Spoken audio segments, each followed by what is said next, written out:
The QMJHL playoffs are well underway. All teams are set. The NHL playoff format. All that's left is to find out who's playing who. Shohei Ohtani's having quite the year. We're going to give our thoughts. It's Sports QuaranTV.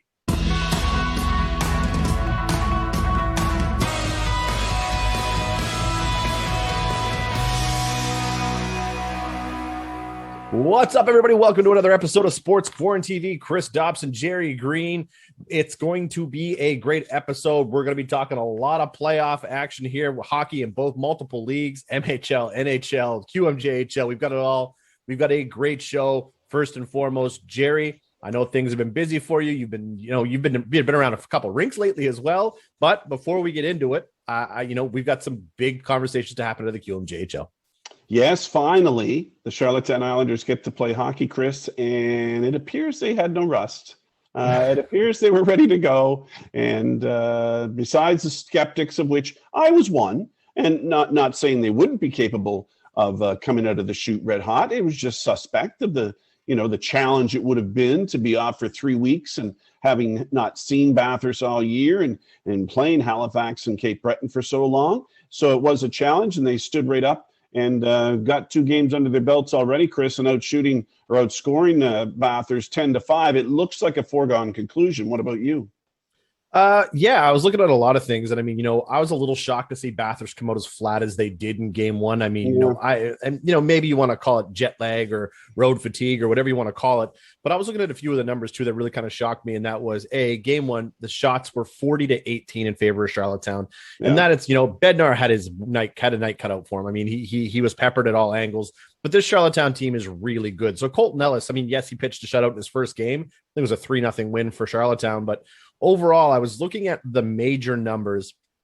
Game two, Bathurst rebounded a bit. The game was a little more back and forth. It looked good. Riley Kidney had a great game, finished with 4 assists that night.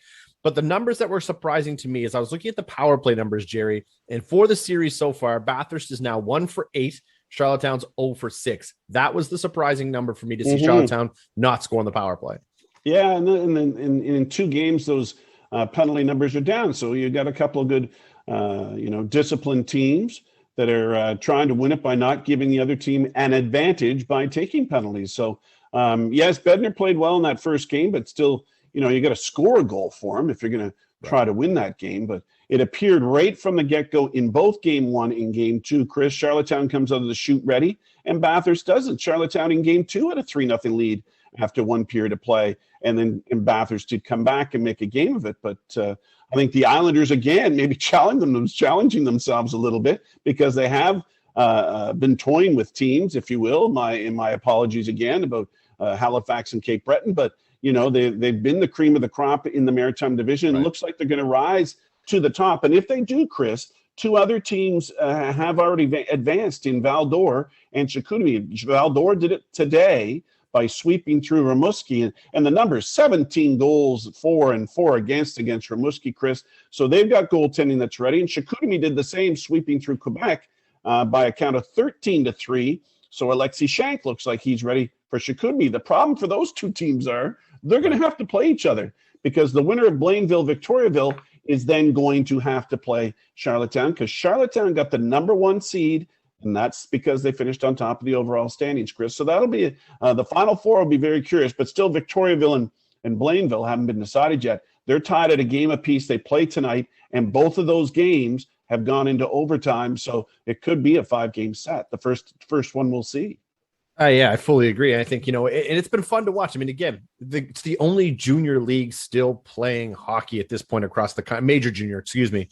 So it's so impressive to see that this is still taking place. And again, it's an unprecedented year. And, but at the same time, don't tell these players that because they don't care. There is a trophy to be handed out. Val-d'Or, I still think nothing is going to stop Val-d'Or. I think Val-d'Or is on a one-way mission all the way to the President's Cup.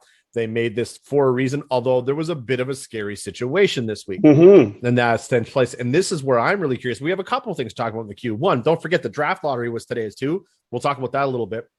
But overall, to keep going this Val-d'Or story, so there was potentially a positive case announced. So of course they had to pull all the teams with Rouyn-Noranda, excuse me.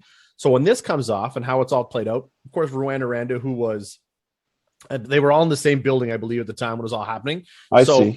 and the wording was, and how the QMJHL worded it was, because the playoff format is so tight, if there happens to be positive cases, your team's eliminated from the postseason. It's all they can do. Mm-hmm. So don't forget, the referee who was doing these games happened to be doing a game, who's been doing multiple games. He did the Val-d'Or games. So there was some confusion. Now Val-d'Or is separated. So Val-d'Or can't play or get on the ice or practice until all the tests are come on in. Could you imagine how colossal of a mess up it would have been? Now, good news is, everybody, I mean, this was all, I was reading a lot of trying to translate some of the tweets coming out of the Quebec Major Junior Hockey League. And some of it said that, it might have been a phone-in thread, or it just like, it was crazy to see. Yeah. But overall, picture this: Val-d'Or eliminated from the postseason. Nobody on their team had contracted, didn't know what had happened. They can't quarantine because another player. Anyways, it could have been a mess, but crisis averted. But Chris, I wouldn't be surprised if something, I'm not going to be surprised until it's done, that it can finish cleanly the way we hope it can. Because the way the things have gone, the never, expect the unexpected is what they say. So, but it looks like the four best teams, or certainly the three best that I thought from the get-go this season, are certainly showing why they've been marked as the top three. Now, Blainville, Victoriaville, we talked about, before the playoffs started, that we thought Victoriaville might be a surprise team in the Quebec portion, and it looks like they're going to be. But it's nice to see. We had the one upset with Rimouski beating Shawinigan, but besides that, everything's gone pretty much as we expected. Right, and as soon as Rimouski, I mean, the good news, bad news story is there is, yes, it's great for Rimouski fans. Bad news is you get Val-d'Or in round 2. Yeah, I mean, that's a tough scene. But overall, I mean, again, it's exciting. But yeah, at this point, obviously, we covered a lot of Wildcat games, so you have to, there's a part. I'm rooting for Jacob Pelche and Jordan Spence. I would love to see them raise this when it's all said and done. If we have to give out an award, I know we're supposed to be unbiased partisans here, but I'm rooting for them. I would love to see it happen. I've kind of got a soft spot for Val-d'Or right now, but again, at the same time, I'm loving this Charlottetown Bathurst series, and I hope Bathurst can make at least a game or two out of it. Yeah, I do too. I don't think it happens, but I would like to see it. I certainly do too, and especially after the effort that went in to get them into the final. I just would like to not see them go up there and get swept away. So we'll know that this week, of course. But Charlottetown would certainly like to get it over and done with and get more rest. Why not, eh? Why not? So, Jerry, let's move on a bit, because as I mentioned earlier, the QMJHL draft lottery was today. Yes. I was taking a look at some of the numbers. You got to feel, but again, as Wildcat fans know, just because you have the most balls in the lottery machine does not mean you're going to win. How many times have we seen that? How many times? The Wildcats have seen it twice in like 3 years. So Baie-Comeau, who had 9 balls, a 43% chance, it will now be picking third. Sherbrooke, who had 3 balls, would have been the technical third pick team. They bumped all the way up to the top. Cape Breton with 6 balls finished 28% there. They're picking second. And then the last 2 goals in. So Quebec Ramparts, they had 2 balls in with a 10% chance. They're picking fourth. The Halifax Mooseheads, which was the pick from Moncton in the Jared McIsaac Bo Grew trade, they had 5% with a 1 ball in there. But now Halifax is picking both 5 and 6 next year in the draft. So, but anyways, we now know where the results are. We know where the draft sits. The lottery is in. Sherbrooke is picking first overall in the QMJHL, and I like that. I like the Phoenix. Chris, have you ever seen them conduct this ceremony, or you just see the results? Have you ever seen them? Yes. In fact, actually, we had the pleasure of covering one of these on Rogers TV. Like we did it remotely. Ago, eh? Yeah. Yeah. It was about, well, actually, it was the year that I believe, it was the Jacob Pelche trade. That was the Jacob Pelche year. It was the Alexis Lafreniere year. That was the draft. And I remember actually we had Courtney Eustis on our show. Chris Corey and I had her on the show. And I felt bad because the Wildcats, that was after their terrible season that they had. Right. Everyone was rooting for them. And look, Jacob Pelche was no consolation. I mean, that season absolute. So go ahead. You got something to say. Well, my question is this, Chris. How does it happen consistently that the team that has, like you say, 43% of the balls that are in there belong to Baie-Comeau? Are they taking out the very first ball? Or is it the last ball that survives and gets number 1 pick? You're telling me every time they have this draft lottery that the team with the most balls in there doesn't get the first pick. I think it's starting to something that has to be re-examined. I don't think it's fair. No team is blowing their season to get the first pick. And so I think that idea of why this lottery came into place has to be re-examined. If we had an hour-long show, Jerry, I would go at least 20 minutes on how I hate draft lotteries. I think they're absolute garbage. Exactly. Look, it's the QMJHL. Nobody's tanking. It is what it is. Exactly. Anyways, it would drive me mad, but we don't have time for it. We've got to move on, though, Jerry. We've already 10 minutes in here. Let's go to the National Hockey League. Teams are set. Matchups aren't quite there yet, but for the most part, everybody, we know who's going to be in the postseason. Who should everybody be afraid of right now going to the playoffs? Who's hot or not in the National Hockey League? Oh, it depends on which division, I guess, you look at, Chris. A lot's been talked about that Eastern Division, which has Pittsburgh, Washington, Boston, and Islanders have all qualified. I'm surprised Philadelphia is on the outside looking in. New York's still rebuilding, so no problems there. But Pittsburgh's 8-2 in their last 10. They clinched the top spot. They're going to face the Islanders. They've won their last 3. I think that's a team that certainly has to be watched. But on the other side of it, and I still am very suspect about this team. The Florida Panthers are going to finish second in the Central Division. They shut out Tampa, I think, the other night. They've won 6 in a row. They're 8-2, and Tampa and Florida are going to meet in the first round of the playoffs. They're trying to come up for a name for it, Chris, like the Orange Bowl or the Sunshine Showdown or something like that, because it's never happened before. So that's going to be fun to watch. The playoffs are going to be fun to watch this year. Vegas is one of those teams you got to keep your eye on. Minnesota's been red hot. Right.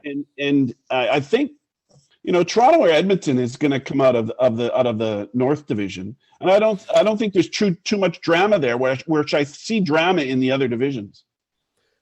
Well, I mean, I think bite your tongue. But overall, no. I will say you're probably right. I would say it's all going to depend on what the matchup looks like. If I'm the Leafs, I would rather have the Jets than the Habs. But look, Montreal's coming back with a healthier roster. I saw an interview with Dom Ducharme. I'm not delusional here. Everybody, don't think and take this for what it's worth. Do I think the Habs can beat the Leafs in a 7-game series? No, I don't. I'm not stupid. I think they'd give them a better game and a tougher game. They can roll 4 lines deeper than the Jets could. And I think, remember, you're coming back. The question is which Carey Price do you get? Interesting to note, though, I thought that Dom Ducharme said today, everybody will be healthy. Never mentioned Jonathan Drouin's name, so I don't know if he's fit into the conversation in regards to the Habs. But I love the Oilers right now. Connor McDavid's on a whole other level. We'll talk about that in a minute. But you talked about the teams, and I'll tell you what team I'm not really sold on at the moment in regards to the postseason, and that is Carolina, who clinched the division. They're 5-2-3 in their last 10. So I don't know if it's Florida's getting better, Tampa's starting to get better. I mean, they're all having great years. And again, Kucherov's coming back for the postseason. You can't forget that for Tampa. But I love what Minnesota's been doing. They've been a lot of fun. Colorado, Vegas, the Islanders have been super fun to watch. I wish up here in the North we get a chance to see a lot more of these teams, which is why I'm glad this is a one and done North Division season for us. But overall, I don't know. It's still not decided, Chris, whether or not the bumbling Jets can hold on to third place in that Northern Division. And Montreal, if they get a victory versus Edmonton this week, and Winnipeg should realistically lose their 2 last games against Vancouver and Toronto, and they could slip in and take on Toronto and Montreal play Edmonton, which they've had some success against them. But the bumbling Jets, I just can't believe what's going on there, Chris. They're 1-9 in their last 10. Losers of their last 2. They must have picked up a win there somewhere. I don't see anything positive happening from them. I just wish the first round was a best of 5 rather than a best of 7, and it could be over in 3 games rather than 4 for the Winnipeg Jets, who have broken my heart this year with the way they've been playing and games that they get into that they should win and losing. Again, lost the other night against Vancouver. The night before they lost against Ottawa. Ottawa is one of those teams that I'm excited for next year that isn't going to make the playoffs. And the news come out of Columbus this week that Tortorella is going to step down amicably from Columbus. And I hear Tockett's going to be leaving Arizona too. He's going to be walking away. He could be one of those guys that could go to Seattle. Either one of those guys. Right. Plus, don't forget Gerard Gallant's still in the conversation as well. So, I mean, either way, Seattle's going to have an intriguing head coach. And speaking of the Arizona Coyotes, big shout out to our buddy Connor Garland, of course, going to U.S. development camp. Absolutely love to see this. because he was snubbed for the World Juniors, even though he was a CHL top scorer, but because he didn't play in the USHL, they snubbed him. Anyway, shout out to you, CG83. I'm also glad, Chris, just sorry to jump in. I'm really kind of glad to see Nashville get in because I haven't heard anything about them all season long. They're going to squeak into the playoffs ahead of Dallas. And Pecorine got acknowledged the other night in a game that they thought might be his last in the regular season with a shutout. And how they sneaked into the playoffs and never heard much about them all year, did you? Before we move on, one last topic in the NHL, Jerry, and that is, of course, Austin Matthews, 40 goals in a short season. Connor McDavid, 100 points in a 56-game schedule. Which is more impressive to you? I'll give my thoughts quickly. I would say it has to be Connor McDavid. I was looking at some numbers earlier today, and not even close. I mean, he's on pace. He would have been on pace for 155 points in an 82-game season. 31 of those points came in the last 11 games. Only 3 players in history, Jerry, 155 points. Gretzky, Lemieux, Stevie Y. Only 7 players in history have gotten to 100 points quicker than he has, and of course, the same guys.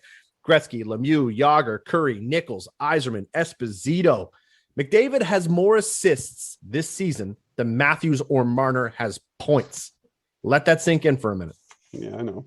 All I can say about either one of them, I know, is they're not a poster boy for me in any way. You get them in an interview, it is like watching paint dry. Matthews or McDavid certainly aren't that guy you can pin a league on. I mean, they can by the talent they have on the ice, but once they get off the ice, there's no flair, there's no pizzazz, there's no.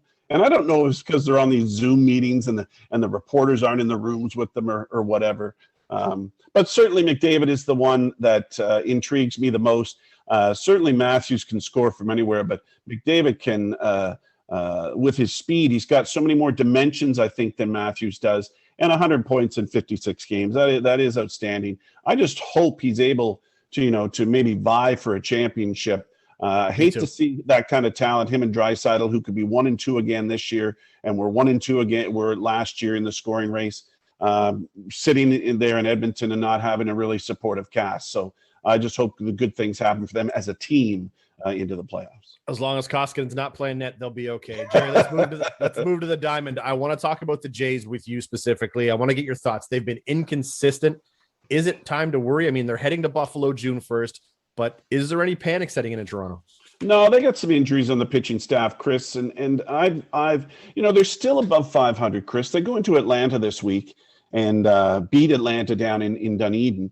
They're only 3.5 games behind Boston, and Boston's got 21 wins and Toronto's got 17. In a tough now has become a tough AL East because all of a sudden, bang.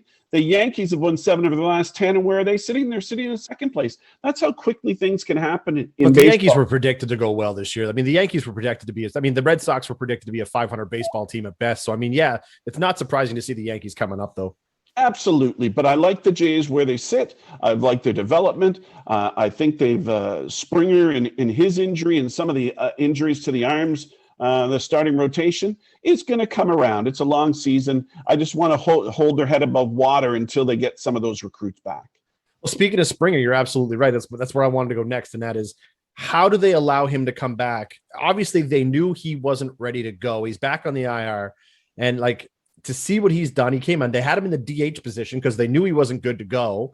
I mean, who's to blame here? I mean, why'd they even put him in?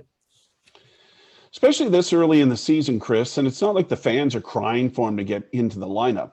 I mean, they've spent a lot of money on him. Why not wait to the exact right time that he's ready to do both play in the field and be able to bat? And again, how many times you got to say it's a 162 game schedule? It's a marathon. It's not a sprint. And make sure he's ready. So if he's not around for the first, what are we, 35 games in, something like that? So what? You've got another 130 still to come. So yeah, I really question that, but I think they're excited to get him into the lineup. And I think maybe he wants to get into the lineup too. He looks like he's having a great time on the bench with his new teammates. No, you're absolutely. Look, he looks like he fits in and everybody loves him. Yeah. It's just everybody's been excited to see him. And I think the Jays rushed him back a little too early. But again, that's why we're behind a desk and a camera, and we're not in the Toronto Blue Jays organization. But speaking of guys who are getting well-deserved credit, we've got to talk about Shohei Ohtani. I mean, absolute beast right now. 2.41 ERA, 30 Ks in 18 innings. Plus, don't forget, he's got 10 home runs and 6 steals. Do you think people appreciate how amazing it is what we're seeing right now? No, they're all talking about there's never been a pitcher who has led or been tied for the league in home runs, of which he is. He's tied with Ronald Acuna but from Atlanta, and also J.D. Martinez from Boston. They all have 10 home runs. It's very rare that a starting pitcher since Babe Ruth in 1912, that's what they're referring to, Chris, has ever done something like that. And he's not doing it by fluke, Chris. He's a power pitcher who was first with the Angels in 17, but re-signed here in February for a 2-year contract at 8.5. And what a steal that is. You know, he's had that Tommy John surgery. He can snap it in there at 100 miles an hour, and he can hit the ball out at 140 miles an hour. So right. that's a talent that you don't run across every day. Yeah, no, you're absolutely right. I mean, I was trying to go back. In fact, I was looking at some of the best two-way players in baseball. And again, no one's done it the way he's had. And, you know, I was looking at some other names, and again, not all done at the same time, but I mean, like Rick Ankiel, I mean, obviously Babe Ruth for the longest time, Babe's done it all. But yeah, to watch what he's doing, fans are like, they're being treated right now to an absolute gem. Do you think long-term they would rather see him pitching or batting if they could stick to a positional player? Oh my! Haven't they had him DHing even when he's not pitching? Have they done that with him already? Yes, they have. I think they have, but to me, we talk about the Angels because of him. You know, they've got a guy on their team named Trout, don't they? And who are we talking about? You ever hear of him? Ever heard of him? Yeah. It's a fan attraction. So if you're at home or on the road, people are coming to see him because he's the subject of conversation right now. So no, I don't limit him to what he can or cannot do. But you know, it's interesting to see that the Angels released Albert Pujols this week, or they're going to release him, or have they physically released him? And would he be able to land somewhere else, Chris? Someone's going to take a flyer on him. You can probably get him for next to nothing. His contract's expired. It's up and it's over. How you wouldn't want a guy and again, I'm not trying to turn this into a Red Sox conversation by any way, shape, or form. Or even if you look at the Jays, for example, I mean, having a guy like that in your room, right? The guy's been around. He's a leader. That's the kind of guy you'd want somewhere. I mean, Albert Pujols is a Hall of Famer. Chris, he wants to be an everyday player. And so that means he wants to play at first base. And they were going through the list recently about La Russa, his former coach. Maybe he'll take him into the White Sox. No, the White Sox have a solid first base. St. Louis has the same thing where you got that, that good feeling of going back to St. Louis. So it's tough when he puts demands at 41 years old on a team that might want to have him, that he wants to be an everyday player. That can be an issue. No, and you're absolutely right. But again, with a guy like Pujols' pedigree, and I mean, so I could have that same argument. You remember the conversation people were having with Jose Bautista when his season was done in Toronto? They were saying that Jose wanted to continue to be a right fielder, when in reality, Jose Bautista's right field ability was absolutely look, he was done. He was toast. If you were going to have Jose Bautista in the lineup, he's a DH at that point. And later on in his career, the guy did amazing things, probably going to go down as one of the most historic Jays players of all time. I mean, I know a lot of people don't love him and they kind of refer to the bat flip, and it is what it is. But to me, Albert Pujols is in the same situation. Look, I'm not trying to take away from his ability to play first base constantly, and I understand that's what he wants to do, but he's going to have to make a decision on whether or not he wants to play for a Major League Baseball team, because I can't see any scenario where he's going to get in and play, a regular first baseman type role anywhere. Know what snuck up on me today, Chris, was, and folks, we do a little research before we come on these shows. And Ohtani is in the top 10 in RBIs, but you know who else is in the top 10 in RBIs? Is Randall Grichuk. He's fifth in RBIs with 28. He's only 3 behind Martinez, J.D. Martinez, who leads in home runs and RBIs for Boston. That's impressive, and he really did kind of sneak up on me. I did not realize that. Well, especially because, I mean, I don't know if disappointing is the right way to word the season he had last year. I know that some fans were not pleased with, his outcome. He spent more time beefing with Marcus Stroman on Twitter and Instagram than he did on playing baseball. But overall, I would think that, yeah, to see what he's doing this year, he's backing up what he spoke about. And Gritch is having a great year. And I mean, he's proven why the Jays made the right decision on making sure that he was their guy. So to see him shut everybody up and all the haters up, I absolutely love it. Yeah, it's been a lot of fun to watch Randall and these young guys. And again, I'm with you, Jerry. I think it's just a matter of time. These Jays bats are going to come alive here. And there's nothing to worry about yet. Once everybody's healthy, this is good to go. Yeah, there's some great stories to start this season in Major League Baseball, and they're going to try to get 162 in. And Chris, I watched the other night, whether or not it was in Houston and it was in Atlanta and whatever other ball game I was watching, the stands are loaded with fans, and I would say 1 in 1,000 might be wearing a mask. So it's very interesting. Crazy. All right, Jerry, it's our favorite time of the week. It is time for the wrap. Let's get right into it.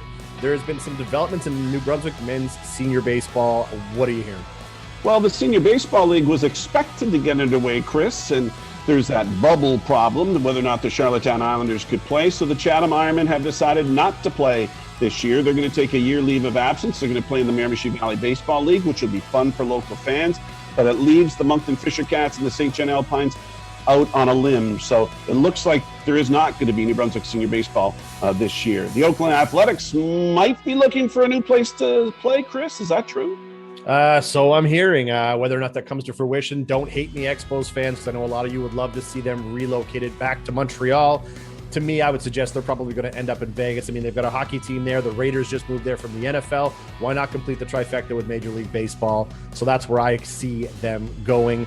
Jerry, the MHL still underway in Miramichi. I mean, but they're playing like everything matters, even though there's no trophy. What are your thoughts there? Yeah, it's another northern division. It's Campbellton, Miramichi, and Fredericton that are trying to win something and go home proud of something, but there is no trophy going to be given out. But I don't think they told the teams the other night when they played here a 1-0 victory with Daniel Moody in net for the Timberwolves and Evan McKinnon, 2 former Q guys that led them the way. But the winner of that will play Fredericton in a 5-game final for the championship without a trophy.